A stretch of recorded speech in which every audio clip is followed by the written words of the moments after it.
que se hace una historia, se habla de un viejo, de un niño, de sí. Pero mi historia es distinta. No voy a hablarles de un hombre común. Haré la historia de un ser de otro mundo, de un animal de galaxia. Es una historia que tiene que ver con el curso de la Vía Láctea. Es una historia enterrada, es sobre un ser de la nada.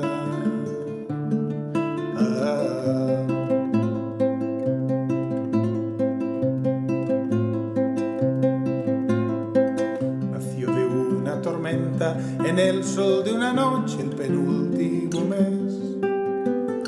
Fue de planeta en planeta, buscando agua potable.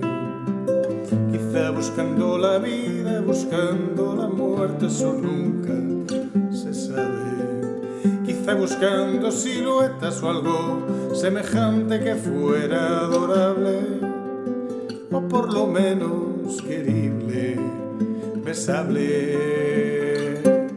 amable.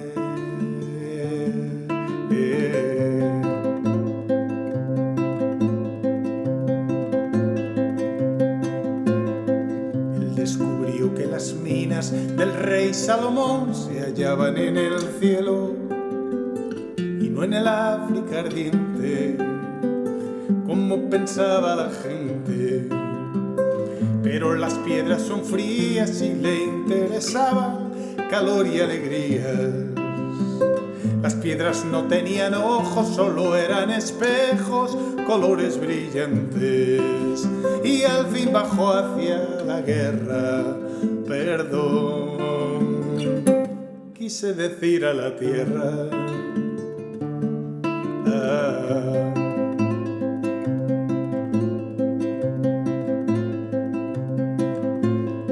Supo la historia de un golpe, sintió en su cabeza cristales molidos y comprendió que la guerra era la paz del futuro.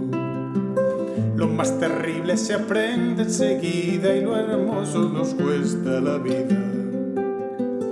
La última vez lo vi entre humo y metralla, contento y desnudo.